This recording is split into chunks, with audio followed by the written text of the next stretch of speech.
എല്ലാം പോയി. ഇനി ഞാനൊരു ഒരു റിസ്ക് കൂടെ എടുത്തതെന്ന് വെച്ച് എനിക്ക് ഇനി ഒന്നും പോകാനായിട്ടില്ല. ചെയ്യുക എന്നുള്ളത് തന്നെ ഞാൻ അവിടുന്ന് ചെയ്തു. പിന്നെ ആ ഒരു തിരിച്ചറിവ് എനിക്ക് ഭയങ്കര വലുതായിരുന്നു. അതെനിക്ക് രണ്ടാമത്തെ എൻ്റെ ഒരു ചേഞ്ച് എന്ന് തന്നെ പറയാൻ പറ്റും.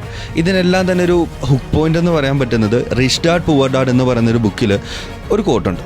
അതായത് എപ്പോഴും നമ്മളെ കൊണ്ട് ചെയ്യാൻ പറ്റില്ല എന്ന് ചിന്തിക്കാതെ എങ്ങനെ നമുക്കത് ചെയ്യാൻ പറ്റും എന്ന് നോക്കുക. പലപ്പോഴും ഈ മിഡിൽ ക്ലാസ് മൈൻഡ് സെറ്റാണ്. അതായത് എല്ലാവരും പറയുന്നത് എന്തെങ്കിലും ഒരു അവർക്ക് ഇഷ്ടപ്പെട്ടൊരു കാര്യം വാങ്ങിക്കണം, വണ്ടിയാകട്ടെ, വീടാകട്ടെ, സ്ഥലമാകട്ടെ, എന്ത് തന്നെ ആയിക്കോട്ടെ. ഇവരിത് നോക്കുമ്പോഴത്തേക്ക് 50 ലക്ഷം രൂപ, 1 കോടി രൂപ നമ്മളെ കൊണ്ട് പറ്റില്ല എന്നുള്ളത്. ഫൈൻ. ബട്ട് എന്നൊന്ന് മറിച്ച് ചിന്തിച്ച് നോക്കുക, എങ്ങനെ ഈ 50 ലക്ഷം രൂപ ഉണ്ടാക്കാൻ പറ്റും, എങ്ങനെ 50 ലക്ഷം രൂപ ഉണ്ടാക്കിയിട്ട് നമുക്കത് ആവശ്യമുള്ളത് എങ്ങനെ വാങ്ങിക്കാൻ പറ്റും എന്നുള്ളൊരു ചിന്താഗതി എത്തിച്ചത് തന്നെ എൻ്റെ ലൈഫ്, എനിക്ക് ടോട്ടലി എൻ്റെ ലൈഫ് ചേഞ്ചിങ് ആയിട്ടുള്ളൊരു കോട്ടിൽ എന്നെ ലൈഫ് ഇപ്പോഴും എന്നെ ഈ ഒരു സക്സസ്സിലോട്ട് കൊണ്ടുപോയിക്കൊണ്ടിരിക്കുന്നത് ഇത് തന്നെയാണ്.